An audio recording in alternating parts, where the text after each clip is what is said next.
kembali kita bertemu dalam kesempatan ini membahas PDRI, Pemerintahan Darurat Republik Indonesia. Sebelumnya ketika Yogyakarta dan Bukit Tinggi dibombardir oleh Belanda, maka petinggi-petinggi Republik kita di Bukit Tinggi seperti Muhammad Hasan, Mr. Safruddin Prawira Negara, Lukman Hakim, dan Kolonel Hidayat memunculkan atau terlahirnya sebuah gagasan ide untuk mendirikan pemerintahan republik. Jadi ketika tempat di Bukit Tinggi atau kota Bukit Tinggi sudah dibombardir oleh musuh dan diserang dan tidak memungkinkan melakukan sistem sebuah pemerintahan, maka malam itu petinggi-tinggi pejabat PDRI itu mengungsi atau berpindah melanjutkan perjalanan malam itu juga sekitar jam 10 atau jam 9 dengan berbagai rombongan terpecah-pecah seperti itu untuk menuju ke Halaban. Rombongan tiba di Halaban. Mulanya mereka menginap di sebuah kastil, sebuah rumah peninggalan Belanda di Kayu Angin. Di sana ada pabrik pelayuan teh. Nah, di sana di atas Halaban itu ada pabrik pelayuan teh. Di sana Belanda sudah mendirikan kota. Jadi di sana seperti yang ada di Mangani. Di Halaban itu Belanda mendirikan perkebunan teh ada lebih dari 1.000 hektar. Kalau nggak salah 1.300 hektar. Dalam sebelumnya kota itu ada rumah sakitnya, ada bedeng-bedengnya, ada rumah-rumah pejabat-pejabatnya. Dan sekarang pejabat PDRI itu dengan menghubungi seorang wali nagari di Halaban, mereka mengungsi atau bertempat di sebuah rumah peninggalan Belanda. Jadi tiba di sana sudah dini hari, sekitar jam 1 atau jam 2 dini hari. Berarti dalam catatan sudah memasuki tanggal 20 Desember. Sampai sekarang rumah itu sudah tidak ada lagi, sudah dihancurkan. Ketika pejabat PDRI meninggal Halaban, jadi rumah-rumah itu tuh segala bentuk aset dihancurkan sehingga tidak bisa dimiliki oleh Belanda. Besok siangnya dari Kayu Angin itu mereka turun ke bawah. Ada di sebuah surau di dekat Tugu PDRI sekarang di Halaban itu. Di dekat Tugu PDRI itu ada sekarang ada sekolah SD. Sebelah kanannya ada masjid. Dari Tugu itu ada sekitar 20 meter dari sana ada sebuah surau. Jadi ketika siangnya 20 Desember pejabat PDRI itu turun ke bawah. Mungkin di atas tidak memungkinkan, mungkin karena pengaruh cuaca dingin atau hal yang lain, sehingga mereka turun ke bawah dan menginap di surau itu. Rencananya pemerintahan PDRI itu segera dirapatkan atau dibentuk. Namun pemimpin PDRI belum melakukannya karena sedang menunggu seorang residen Sumatera Barat. Dia Muhammad Rashid, Mr. Muhammad Rashid. Jadi saat itu Muhammad Rashid lagi pergi ke pantai Sumatera, bagian pantai Sumatera Barat. Di sana melihat kapal-kapal yang datang, kapal ada sewaktu itu dari pembicaraan kita tadi, segala keperluan dibutuhkan dari pasar gelap di Singapura. Jadi ketika itu Muhammad Rashid datang ke pantai barat Sumatera itu untuk melihat kapal yang membawa muatan keperluan untuk itu. Setelah sampai dari sana, Muhammad Rashid langsung ke Halaban. Namun setiba di Payakumbuh, Muhammad Rashid menghubungi seorang Dr. Anas di Payakumbuh. Rumahnya sekarang di belakang balai kota itu, dekat di samping tidak jauh dari rumah sakit Ibu Sina sekarang. Sehabis dari sana, Muhammad Rashid terus ke Halaban pada 22 Desember. Jadi Muhammad Rashid itu tiba pada dini hari 22 Desember di Halaban, sehingga rapat dilaksanakan, langsung rapat dilaksanakan. Sehingga terbentuklah PDRI, pemerintahan darurat yang pada saat itu.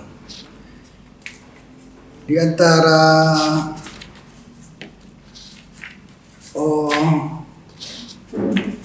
susunan panitia itu, di antara susunan kabinet PDRI itu, ketuanya yang terpilih adalah Mr. Safruddin Prawira Negara yang merangkap sebagai Menteri Pertahanan, dan wakil ketuanya Tengku Muhammad Hasan, dan seterusnya ada Sultan Muhammad Rashid.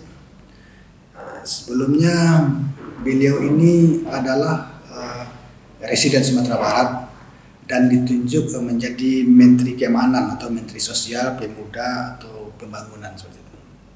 Dan selanjutnya ada Menteri Lukman Hakim untuk Menteri Keuangan, dan ada juga Insinyur Menanti Stompul dan Indra Jaya Menteri Perhubungan, dan selanjutnya ada Marjono untuk Sekretaris PDRI, ada Kolonel Hidayat untuk Panglima Tentara Teritorial untuk Sumatera Barat, untuk daerah Sumatera, dan selanjutnya ada Kolonel Nazir untuk Kepala Staf Angkatan Laut.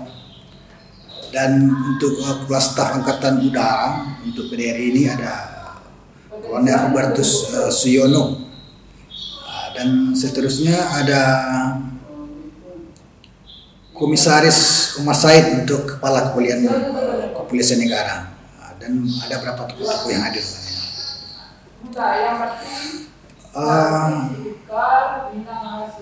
Setelah pembentukan pemerintahan PDRI itu dibentuk dini hari 22 Desember itu di Halaban, maka besok harinya atau pagi harinya di hari itu juga 20 Desember diumumkan atau diinformasikan melalui radio berhubungan maksudnya, bahwa kabinet PDRI ini sudah terbentuk di Halaban. Jadi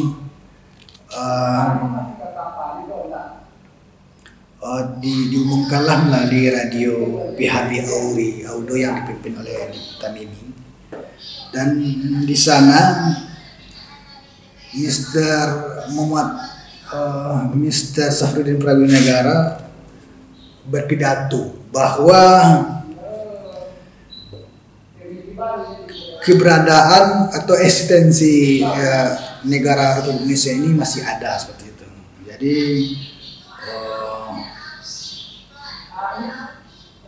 jika Soekarno-Hatta ditangkap Belanda, maka pemerintahan di negara ini tidak hilang. Negara ini masih tetap ada dan tetap berdiri. Dan oleh sebab itu Mr. Safruddin menghimbau kepada angkatan-angkatan bersenjata di seluruh alam semesta di Indonesia ini agar terus mengangkat senjata, jangan menghentikan tembak-menembak sebelum ada keputusan atau perintah dari Mr. Safruddin Prawira Negara. mendengar hal itu, maka Belanda pun mengetahui keberadaan pemerintahan PDRI ini. Mungkin dengan cara mengukur frekuensi radio atau bagaimana cara pun, sehingga Belanda pun mengetahui keberadaan Mr. Safrudin. Maka Belanda yang telah datang dari Bukit Tinggi, mereka datang mendarat sampai Bukit Tinggi pada 21 Desember. Maka tanggal 22 itu Belanda sudah mendapatkan informasi. Jadi ketika Belanda memasuki Bukit Tinggi, kota itu sudah dibumi hanguskan sehingga termasuk gedung wakil presiden itu sendiri, gedung Triarga sudah dihancurkan, sudah dimusnahkan, sehingga Bukit Tinggi di hari itu di 21 Desember itu malam itu seperti lautan api, gitu, seperti lautan api. Mendengar Mr. Safrudin beradanya di daerah 50 kota, maka Belanda berkejar-kejaran lah untuk sampai secepatnya datang ke sini. Begitupun dengan pejabat-pejabat PDRI, bahwa mereka mendapatkan juga informasi bahwa Belanda sudah berjalan dari Bukit Tinggi dan sudah sampai di Baso untuk mengejar rombongan PDRI ini ke Halaban. Maka diputuskanlah bahwa malam itu 22 Desember malam itu untuk meninggalkan Halaban. Maka rombongan di Halaban saat itu yang berjumlah cukup banyak, pejabat-pejabatnya dipecah menjadi 3 rombongan. Yang pertama rombongan Muhammad Nasrun, Mr. Muhammad Nasrun, yang saat itu sebagai Gubernur Sumatera Barat, sebelumnya Gubernur Sumatera Barat, berpindah mencari wilayah ke arah utara. Mereka menyusuri jejak yang dilakukan oleh Panglima Kolonel Hidayat dan meletakkan posisi pemerintahannya atau memilih kedudukannya di Lubuk Skaping. Jadi Muhammad Rasul memilih kedudukan pemerintahannya di Lubuk Skaping, di Pesaman. Gitu. Sedangkan rombongan kedua Muhammad Rashid dan juga Insinyur Menanti Sitompul memilih kedudukan di Kota Tinggi. Jadi saat itu Muhammad Rashid yang sebagai residen di Sumatera Barat ini memilih lokasi di Bukit Tinggi, sehingga maksud kami Muhammad Rashid memilih posisi kedudukan di Kota Tinggi, seperti itu. Jadi dengan begitu Muhammad Rashid bisa memantau berbagai keadaan masyarakat dan rakyat yang di dalam suatu genting masa itu, sehingga dipilihlah daerahnya Kota Tinggi. Dari segi pertahanan, dari segi struktur alam, Kota Tinggi sangat bagus dan sangat ideal di dalam pertahanan dalam militer, sebab daerahnya dikelilingi oleh bukit-bukit dan jalan masuk cuma dari Palupuh, itu bisa jaga ketat. Dan kedua, jalan yang masuk itu dari arah Suliki dan bisa dijaga ketat. Dan Kota Tinggi adalah suatu basis yang sangat ideal untuk pemerintahan dan militer. Selanjutnya Mr. Safrudin memilih jalur ke arah Riau.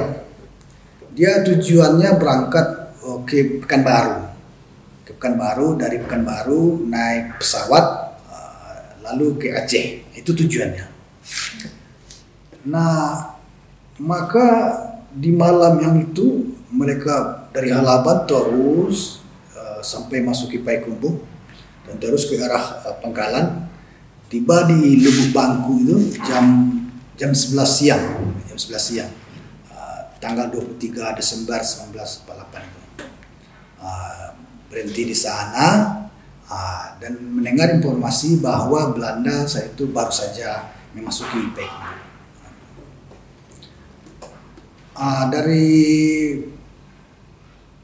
Dari sana maka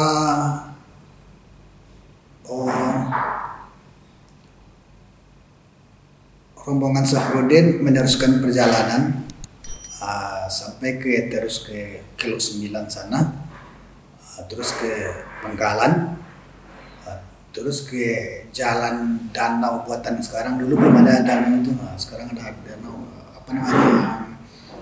daerah Marulahat. Sekarang sudah ditimbun, sekarang sudah diterendam sebagai danau.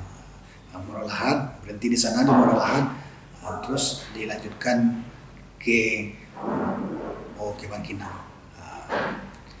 Bagaimana cerita di Bangkinang, kita diskusikan pada video part selanjutnya. Demikian.